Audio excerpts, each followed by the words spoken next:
வணக்கம் நண்பர்களே.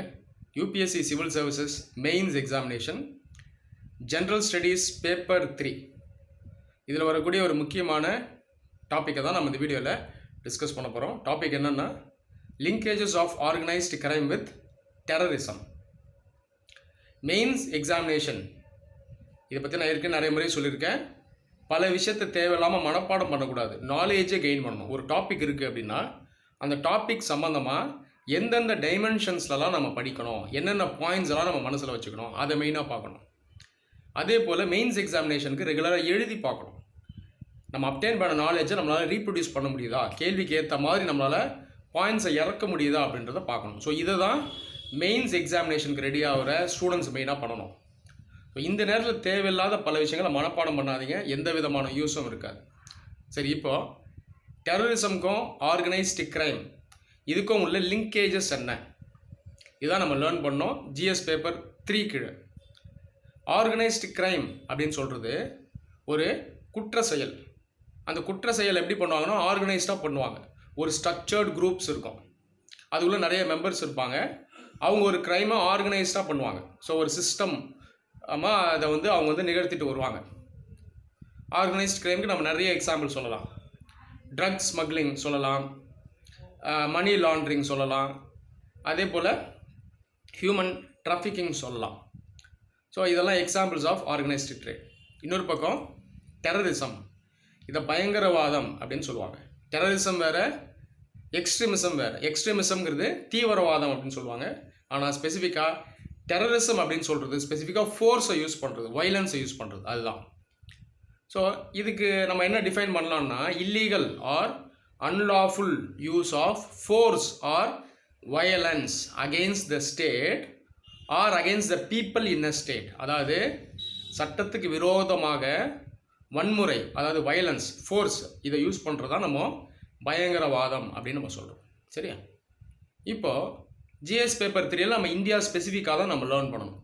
அப்போ இந்தியாவுக்குள்ளே இருக்கக்கூடிய ஆர்கனைஸ்டு கிரைம் இதுக்கும் டெரரிசம் பயங்கரவாதத்துக்கும் உள்ளே இருக்க லிங்கேஜஸ் என்ன, சம்மந்தம் என்ன, இதை தான் நாம் லேர்ன் பண்ணணும். இப்போது டெரரிஸ்ட் குரூப்ஸ் அப்படின்னு நம்ம எடுக்கும்போது இந்தியாவுள்ளேயே நிறைய இன்சர்ஜென்ட் குரூப்ஸ் எல்லாம் இருக்காங்க. மெயினாக ஈஸ்டர்ன் பார்ட்ஸ் ஆஃப் இந்தியா, இதில் பார்த்தீங்கன்னா நக்சலைட்ஸ் இருப்பாங்க, அதாவது இவங்களை மாவோஸ் அப்படின்னு சொல்லுவாங்க. அது இல்லாமல் நார்த் ஈஸ்டர்ன் ஸ்டேட்ஸ், இதில் நிறையா இன்சர்ஜென்ட் குரூப்ஸ் இருக்காங்க. இதில் நிறைய பேர் பார்த்திங்கன்னா செப்பரேட் ஸ்டேட் வேணும், இல்லை செப்பரேட் கண்ட்ரி வேணும் அப்படின்னு டிமாண்ட் பண்ணுறவங்க கூட இருக்காங்க. ஜென்ரலாக இந்த மாதிரி இன்சர்ஜென்ட் குரூப்ஸ் இருக்காங்க இல்லையா, இவங்கெல்லாம் ஆர்ம்டு குரூப்ஸ். இவங்க எல்லாருமே வெப்பன்ஸ் வச்சுருப்பாங்க, ஸ்டேட்டுக்கு எதிராக ஃபோர்ஸ், வைலன்ஸை யூஸ் பண்ணுவாங்க. சரியா? இது இல்லாமல் எக்ஸ்டர்னல், அதாவது இந்தியாவுக்கு வெளியே இருந்தோம் இந்தியாவுக்கு உள்ளே வரக்கூடிய அந்த பயங்கரவாதம் இருக்குது. சரிங்களா? இது ஸ்டேட் ஆக்டர்ஸ்னாலேயும் வரும், நான் ஸ்டேட் ஆக்டர்ஸ்னாலேயும் வரும். உதாரணத்துக்கு பாகிஸ்தான், அவங்க ஒரு ஸ்டேட் ஆக்டர். ஸோ அந்த மிலிட்ரி பார்த்திங்கன்னா என்ன பண்ணுறாங்கன்னா இந்தியா உள்ள சில ப்ராப்ளம்ஸை ஏற்படுத்துறதுக்காக அவங்களே மிலிட்டன்ஸை என்கரேஜ் பண்ணுறாங்க. ஸோ இது example of state actor encouraging violence. இன்னொரு பக்கம் நிறையா நான் ஸ்டேட் ஆக்டர்ஸும் இருக்காங்க. உதாரணத்துக்கு அல் கொய்டா, அது இல்லாமல் நிறைய இஸ்லாமிக் ஃபண்டமெண்டலிஸ்ட் ஆர்ம்டு குரூப்ஸை நம்ம சொல்லலாம். இவங்கெல்லாம் நான் ஸ்டேட் ஆக்டர்ஸ். அப்போது இந்த பயங்கரவாதம் இருக்குல்ல, இந்த ஆர்ம்டு குரூப்ஸ் இவங்களால் ஏற்படக்கூடிய இந்த அச்சுறுத்தல், இதுக்கும் ஆர்கனைஸ்டு கிரைம் இதுக்கும் உள்ள இருக்க சம்பந்தம் என்ன அப்படின்றத நம்ம லேர்ன் பண்ணணும். சரி, இப்போ ஜென்ரலாக இந்த ஆர்ம்டு குரூப்ஸ் இருக்காங்க இல்லையா, நான் சொன்னது போல் இந்தியாவில் நிறைய குரூப்ஸ் இருக்காங்க, நிறைய ஏரியாஸில் இருக்காங்க. நம்ம மெயினாக ஃபோக்கஸ் பண்ணக்கூடிய இடம் Naxalite infested states, north eastern states, அது இல்லாமல் இந்தியா பாகிஸ்தான் பார்டர். சரிங்களா? சரி, இப்போது இந்த ஆர்ம்டு குரூப்ஸ் இவங்களுக்கு மெயினாக ஃபண்டிங் வரும். ஸோ ஃபண்டிங் வந்தால் தான் இந்த ஆக்டிவிட்டீஸில் அவங்களால ஈடுபட முடியும். அவங்க பார்த்திங்கன்னா ஆர்ம்ஸ் வாங்கணும், அதாவது வெப்பன்ஸ் வாங்கணும், அந்த குரூப் மெம்பர்ஸை ட்ரெயின் பண்ணணும். ஸோ இதுக்கெல்லாம் கண்டிப்பாக ஃபண்டு தேவை. ஸோ அந்த ஃபண்டு ஜென்ரலாக எப்படி வரும்னு பார்த்தீங்கன்னா ஒரு சில சோர்ஸஸ்லேருந்து வரும். இந்த சோர்ஸஸ் எப்படி இருக்கும்னா கிரிமினல் ஆக்டிவிட்டீஸாக இருக்கும். ஸோ ஒரு சில கிரிமினல் ஆக்டிவிட்டீஸ்லேருந்து இந்த குரூப்ஸ்க்கு ஃபண்டிங் வருது. ஸோ ஒரு சில முக்கியமான ஆக்டிவிட்டீஸ் என்னங்கிறது நம்ம பார்ப்போம். ஃபஸ்ட்டு ஆக்டிவிட்டி என்ன அப்படின்னு பார்த்தீங்கன்னா ட்ரக் ஸ்மக்லிங். இது one of the most important activities. இந்தியாவில் மட்டும் இல்லை, நிறைய நேஷன்ஸில் நம்ம அதை அப்சர்வ் பண்ணலாம். லாட்டின் அமெரிக்கா ஆகட்டும், ஆஃப்ரிக்கா ஆகட்டும், மற்ற ஏஷியன் கண்ட்ரீஸில் ஆகட்டும், ஸ்மக்லிங் வந்து one of the most important funding sources. Pakistan, Afghanistan, இந்த நார்த் வெஸ்டர்ன் ரீஜனில் பார்த்தீங்கன்னா கோல்டன் கிரசன்ட் அப்படின்னு சொல்லுவாங்க. இந்த ரீஜன் இங்கே வந்து ட்ரக் ஸ்மக்லிங் அதிகமாக இருக்கும். மெயினாக ஆப்கானிஸ்தான் நாட்டிலேருந்து அந்த ஓபிஎம் இருக்கு இல்லையா, அதை வந்து ஸ்மகிள் பண்ணி இந்த கோல்டன் கிரசன்ட்லேருந்து மற்ற நாடுகளுக்கு ஸ்மகிள் பண்ணுவாங்க. ஸோ அந்த கோல்டன் கிரசன்ட் ஏரியாவிலேருந்து வரக்கூடிய அந்த ஃபண்ட்ஸ் பார்த்தீங்கன்னா எதுக்கு யூஸ் ஆகும்னா இந்த பயங்கரவாதத்துக்கு யூஸ் ஆகும். ஸோ பாகிஸ்தான்லேருந்து ஆப்ரேட் ஆகக்கூடிய அந்த கிராஸ் பார்டர் ஆர்ம்டு குரூப்ஸ் இருக்கு இல்லையா, இவங்களுக்கு வரக்கூடிய ஒரு most important source of funding இந்த கோல்டன் ட்ரையாங்கிள்லேருந்து வரும். இந்த பக்கம் நார்த் ஈஸ்ட்டுக்கு வந்தீங்கன்னா இந்தியாவோட நார்த் ஈஸ்ட்டும் சவுத் ஈஸ்ட் ஏஷியா இந்த ரீஜன், அந்த ரீஜனை பார்த்தீங்கன்னா கோல்டன் கிரசன்னு சொல்லுவாங்க. உதாரணத்துக்கு மெயினாக கேம்போடியா, லாவோ இந்த நாடுகள் இருக்கக்கூடிய அந்த இடம் இண்டோ சைனான்னு சொல்லுவாங்க. இந்த ரீஜனை கோல்டன் கிரசன்ட்னு சொல்லுவாங்க. இங்கேயும் ட்ரக் ஸ்மக்லிங் அதிகம். ஸோ இந்த மாதிரி ரீஜன்ஸ், இந்தியாவுக்கு வெளியே இருக்கக்கூடிய ரீஜன்ஸ், இங்கே வந்து அந்த ட்ரக் ஸ்மக்லிங் நடக்கும். மெயினாக இந்த ட்ரக் ஸ்மக்லிங்கில் வரக்கூடிய அந்த சோர்ஸ் ஆஃப் ஃபண்ட்ஸ் வந்து பயங்கரவாதத்துக்கு யூஸ்ஃபுல்லாக இருக்கும். ஸோ இந்த ரீஜன்ஸ்லாம் ரொம்ப முக்கியமான இடங்கள். ஸோ இதை நம்ம மனசில் வச்சுக்கணும். Golden triangle, golden crescent. So drug smuggling ஒன்று. இன்னொன்று வந்து human trafficking. So human trafficking அப்படின்னு நம்ம சொல்லும்போது மெயினாக ஸோ சில்ட்ரன் இவங்களை மெயினாக என்ன பண்ணுவாங்கன்னா இந்த ஆக்டிவிட்டீஸில் ஈடுபடுத்துவாங்க. அது இல்லாமல் ஃப்ளஷ் ட்ரேடு நடக்கும். அதாவது ப்ராஸ்டியூஷன் சொல்கிறோம்ல, ஸோ அதான் வந்து ஃப்ளஷ் ட்ரேட். ஸோ இதெல்லாம் டிராஃபிக்கிங் கீழே வரும். இதுவும் வந்து ஒரு இல்லீகல் ஆக்டிவிட்டி. இது இல்லாமல் மணி லாண்ட்ரிங், அதாவது பண மோசடி, பிளாக் மணி உருவாக்குறது, மெயினாக அந்த ஹவாலா மூலமாக உருவாக்குவாங்க. இந்த சோர்ஸஸில் இருந்தும் ஃபண்டிங் வரும். For example Pakistani based armed groups பார்த்திங்கன்னா அங்கேருந்து ஜென்ரேட் ஆகக்கூடிய ஃபண்ட்ஸ் கல்ஃப் கண்ட்ரீஸ்க்கு போகும். அங்கேருந்து ஹவாலா மூலமாக மறுபடியும் இந்தியாவுக்குள்ளே வரும். ஸோ இதுவும் வந்து ஒரு main source of illegal funds. இந்த மாதிரி நிறைய ஆக்டிவிட்டி சொல்லிகிட்டே போகலாம். இந்தியா பங்களாதேஷ் பார்டரில் பார்த்திங்கன்னா கேட்டில் ஸ்மக்லிங் பண்ணுவாங்க. அது one of the organised crime. அது இல்லாமல் கவுண்டர் ஃபீட் நோட்ஸ், அது ஃபேக் நோட்ஸ் இருக்கு இல்லையா, ஸோ அதை வந்து பிரிண்ட் பண்ணுவாங்க. இதுவும் ஒரு illegal source of fund. So இந்த மாதிரி நிறைய இல்லீகல் சோர்ஸ் ஆஃப் ஃபண்ட்ஸ் நம்ம வந்து சொல்லிகிட்டே போகலாம். ஸோ இந்த சோர்ஸ் ஆஃப் ஃபண்ட்ஸை யூஸ் பண்ணி தான் இந்த பயங்கரவாதம் வந்து நடைபெறுது. ஸோ நம்ம நாட்டில் ஸ்டெபிலிட்டி வேணும், பீஸ் வேணும்னா முதல்ல நம்ம எதை சோக் பண்ணணும்னா இந்த இல்லீகல் சோர்ஸ் ஆஃப் ஃபண்ட்ஸை நம்ம முதல்ல சோக் பண்ணணும். ஸோ இதுதான் நீங்கள் அண்டர்ஸ்டாண்ட் பண்ணணும்.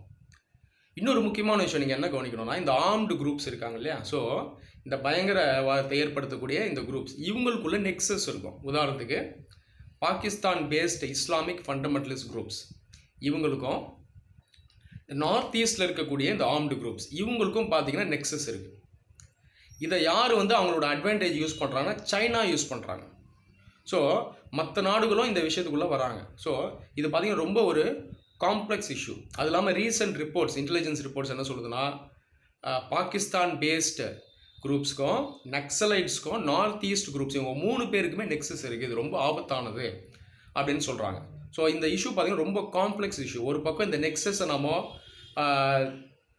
ஐடென்டிஃபை பண்ணணும், இன்னொன்று இந்த இல்லீகல் சோர்ஸ் ஆஃப் ஃபண்ட்ஸை நாம் வந்து சோக் பண்ணணும். சரிங்களா? அது இல்லாமல் ஒரு சில பார்டர் ஏரியாஸ், உதாரணத்துக்கு நேபாள் பார்டர் சொல்லலாம், அது இல்லாமல் மியான்மார் பார்டர், இந்த ஸ்பெசிஃபிக் பார்டர்ஸ் வழியாக இந்த ஆக்டிவிட்டீஸ்லாம் நடக்கும், இந்த இல்லீகல் ஆக்டிவிட்டீஸ்லாம் நடக்கும். ஸோ இந்த பார்டர்லேயும் பார்த்திங்கன்னா நம்ம அந்த விஜிலை இன்க்ரீஸ் பண்ணணும். சரி, இப்போ இது என்ன மாதிரியான ஆக்ஷன்லாம் நம்ம எடுத்திருக்கோம், முக்கியமாக என்ன மாதிரி ஏஜென்சிஸ், லாஸ் எல்லாம் இருக்குது அப்படின்னு பார்த்தீங்கன்னா ஒரு சில முக்கியமான சட்டங்கள் இருக்குது. ஸோ இதெல்லாம் நீங்கள் எக்ஸாமினேஷனில் எழுதலாம். உதாரணத்துக்கு unlawful activities prevention act, UAPA. So இதை சொல்லலாம். UAPA ஆக்ட் பார்த்திங்கன்னா அன்லாஃபுல் ஆக்டிவிட்டீஸ், இதுக்கு எதிராக ஆக்ஷன் எடுக்கக்கூடிய அந்த சட்டம். ஸோ பயங்கரவாதம், இந்த மாதிரி இல்லீகல் ஆர்கனைஸ்டு கிரைம் இதுவும் பார்த்திங்கன்னா UAPA கீழே வந்துடும். அது இல்லாமல் நேஷ்னல் இன்வெஸ்டிகேஷன் ஏஜென்சி, NIA, ஸ்பெசிஃபிக்காக டெரர் கேசஸை எடுத்து ஹேண்டில் பண்ணக்கூடிய ஏஜென்சி. ஸோ இந்த ஏஜென்சிஸ் பார்த்திங்கன்னா ஒரு முக்கியமான ரெஸ்பான்சிபிலிட்டி இருக்குது. ஒரு பக்கம் ஆர்கனைஸ்டு கிரைம், இன்னொரு பக்கம் பார்த்திங்கன்னா பயங்கரவாதம். இது இல்லாமல் இன்டர்நேஷ்னல் லெவலில் ஒரு முக்கியமான சட்டம் இருக்குது, FATFன்னு சொல்லுவாங்க, ஃபைனான்ஷியல் ஆக்ஷன் டாஸ்க் ஃபோர்ஸ். இந்தியாவும் இந்த ஏஜென்சியில் ஒரு மெம்பர். FATFனுடைய முக்கிய வேலை என்னென்னா டெரரிசம்க்கும் ஆர்கனைஸ்டு கிரைமுக்கும் உள்ள லிங்கேஜை அவங்க வந்து என்ன பண்ணுவாங்கன்னா வெரிஃபை பண்ணுவாங்க. ஸோ ஒரு பக்கம் இல்லீகல் ஃபண்ட்ஸ் இருக்குது, உதாரணத்துக்கு பிளாக் மணி இருக்குது. இந்த பிளாக் மணி பார்த்திங்கன்னா பயங்கரவாதத்துக்கு ஹெல்ப் பண்ணும். ஸோ ஒட்டு மொத்தமாக பயங்கரவாதம், இன்னொரு பக்கம் பார்த்திங்கன்னா அந்த பிளாக் மணி ரெண்டுத்தையுமே கண்ட்ரோல் பண்ணக்கூடிய ஒரு ஏஜென்சி இந்த FATF. ஸோ இதெல்லாம் வந்து ஆர்கனைசேஷன்ஸ் அண்ட் லாஸ். ஸோ இதெல்லாம் நீங்கள் எக்ஸாமினேஷன் எழுதலாம். ஒரு சில ஸ்டேட் ஸ்பெசிஃபிக் லாஸ் கூட நீங்கள் எழுதலாம். MCOCA இது வந்து மகாராஷ்டிராவில் இருக்கக்கூடிய ஒரு சட்டம். ஆர்கனைஸ்டு கிரைம்க்கு எதிராக செயல்படக்கூடிய ஒரு சட்டம், ரொம்ப ஸ்ட்ரிக்டான ஒரு சட்டம். அதே போல் GC டாக் இது வந்து குஜராத்தில் இருக்கக்கூடிய சட்டம். இதெல்லாம் நீங்கள் எக்ஸாம்பிள்ஸ் ஆக்கலாம். இதெல்லாம் இந்தியன் ஸ்டேட் ஆர்கனைஸ்டு கிரைமுக்கும் பயங்கரவாதத்துக்கு எதிராக எடுத்திருக்கக்கூடிய நடவடிக்கைகள். இது இல்லாமல் நீங்கள் என்ன எழுதலாம்னா கோஆப்ரேஷன் பற்றி எழுதலாம். ஸ்டேட் கவர்மெண்ட்ஸ்க்கும் சென்டருக்கும் நடுவில் கோஆப்ரேஷன் வேணும். இந்த கோஆப்ரேஷன் பார்த்தீங்கன்னா must. India is a Federal state. அப்போ பயங்கரவாதத்தை ஒழிக்கணும், ஆர்கனைஸ்ட் கிரைமையும் செக் பண்ணணும்னா கண்டிப்பாக ஸ்டேட்ஸ்க்கும் சென்டருக்கும் நடுவில் கோஆப்ரேஷன், ஒத்துழைப்பு தேவை. சரிங்களா? ஸோ இதெல்லாம் நீங்கள் எக்ஸாமினேஷனில் பாயிண்ட்ஸாக எழுதலாம். So broader points, broader dimensions நான் சொல்லிட்டேன். இதை வச்சு நீங்கள் எக்ஸாமினேஷனில் எழுதினாலே உங்களுக்கு நல்ல மதிப்பெண் கிடைக்கும். நன்றி.